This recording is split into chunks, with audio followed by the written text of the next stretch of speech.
సమస్యలు పరిష్కరించాలని కర్నూలులో ఆయుష్మాన్ ఆరోగ్య మందిర్ కమ్యూనిటీ హెల్త్ ఆఫీసర్స్ నిరసన చేపట్టారు. ధర్నా చౌక్ వద్ద ఆయుష్మాన్ ఆరోగ్య Mandir community health officers association ఆధ్వర్యంలో ఆందోళన చేశారు. ఆయుష్మాన్ భారత్ నిబంధనల ప్రకారం ఉద్యోగ భద్రత కల్పించాలని డిమాండ్ చేశారు. ఎన్హెచ్ఎం ఉద్యోగులతో సమానంగా 23% వేతన సవరణ చేయాలన్నారు. ఈపీఎఫ్ఓ పునరుద్ధరించి క్లినికల్ అద్దె బకాయిలు చెల్లించాలని కోరారు.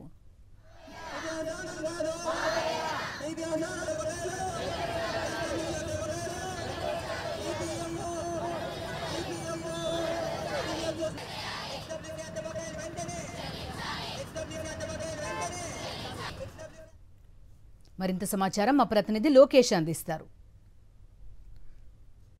ఆయుష్మాన్ ఆరోగ్య మందిర్ ఉద్యోగస్తుల యొక్క సమస్యలను పరిష్కరించాలంటూ ధర్నా చౌక్ వద్ద ఈ యొక్క ఉద్యోగస్తులు పెద్ద ఎత్తున ఆందోళన చేస్తున్నారు. ఇక్కడ ఉన్న ఉద్యోగస్తులతో మాట్లాడే ప్రయత్నం చేద్దాం. అసలు మీ సమస్య ఏంటి? ఎందుకు 2 రోజుల పాటు నుండి మీరు నిరసన తెలుపుతున్నారంట? మేము నిరసన తెలుపుతున్నది ముఖ్యంగా మేము అందరి ఉద్యోగులతో సమానంగా ఏమీ అందుకోలేకపోతున్నాము. దానివల్ల మా కుటుంబాలు ఎంతో ఆర్థిక సమస్యలకు గురవుతున్నాయి. ముఖ్యంగా ఎన్ఆర్ఎస్ఎంలో ఇచ్చినటువంటి ప్రతి 5 సంవత్సరాలకు ఒకసారి ఇంప్లిమెంట్ చేసినటువంటి పిఆర్సీ ఏదైతే ఉందో 23% హైక్ 187 క్యాడర్స్కి ఇచ్చి మా క్యాడర్కి ఒకటి ఎందుకు ఇవ్వలేదని మేము గవర్నమెంట్ అడుగుతున్నాము. మెయిన్గా ఈపీఎఫ్ అనేది ఒక ఎంప్లాయీకి ఒక భద్రత, అది మా ఫ్యూచర్ పిల్లల కోసం మేము అది సేవ్ చేసుకునే అమౌంట్ను, అది కూడా మాకు 1 సంవత్సరం నుంచి దాన్ని పూర్తిగా మాకు తీసేశారు. ఈపీఎఫ్ని కూడా ఆ ఈపీఎఫ్ మాకు ఎందుకు ఇంప్లిమెంట్ చేయటం లేదని మళ్ళీ చేయాలని మేము గవర్నమెంట్ని సగౌరవంగా కోరుకుంటున్నాము. మాకు ఉన్న సమస్యలు అన్నిటిలోనూ మెయిన్గా మేము కోరుకునేది రెగ్యులరైజేషన్ అండి.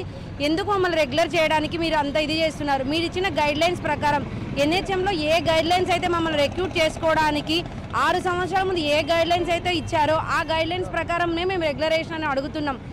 గవర్నమెంట్ మా వైపు ఎందుకు చిన్న చూపు చూస్తుందో మాకు అర్థం కావట్లేదండి. దాదాపు 10,000 మంది ఎమ్మెల్యేహెచ్పీలు ఉన్న మేము మాకు 40,000 ఇస్తాము అని చెప్పేసి గవర్నమెంట్ అబద్ధ ప్రచారం చేస్తోంది.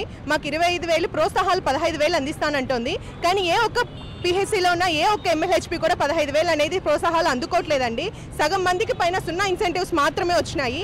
ఇంకా అందులో 25% మందికి మాత్రమే 5,000, 7,000, 11,000 మాత్రమే అందుతున్నాయి. ఎవరికి కూడా పూర్తి ఇన్సెంటివ్స్ అయితే రావట్లేదు. మాకు హెచ్ఆర్ పాలసీ అనేది ఇంప్లిమెంట్ చేయాలని, మా క్యాడర్కి హెచ్ఆర్ పాలసీ ఏదైతే మిగతా రాష్ట్రాల్లో ఇంప్లిమెంట్ చేస్తున్నారో అలానే మా క్యాడర్ని హెచ్ఆర్ హ్యూమన్ రిసోర్స్ పాలసీ గైడ్లైన్స్లో మా సిహెచ్ఓ క్యాడర్ని గుర్తించి దాంట్లో ఇమ్యూనిపరిచి మాకు సరైన రీతిలో న్యాయం చేయాలని కోరుకుంటామండి. మా సమస్యలను పరిష్కరించాలి, లేకపోతే పెద్ద ఎత్తున ఆందోళన చేస్తామంటూ ఈ యొక్క సిహెచ్ఓ హెచ్చరిస్తున్న పరిస్థితి అయితే కనపడుతుంది. కెమెరామెన్ శేఖర్తో లోకేష్, సాక్షి, కర్నూలు.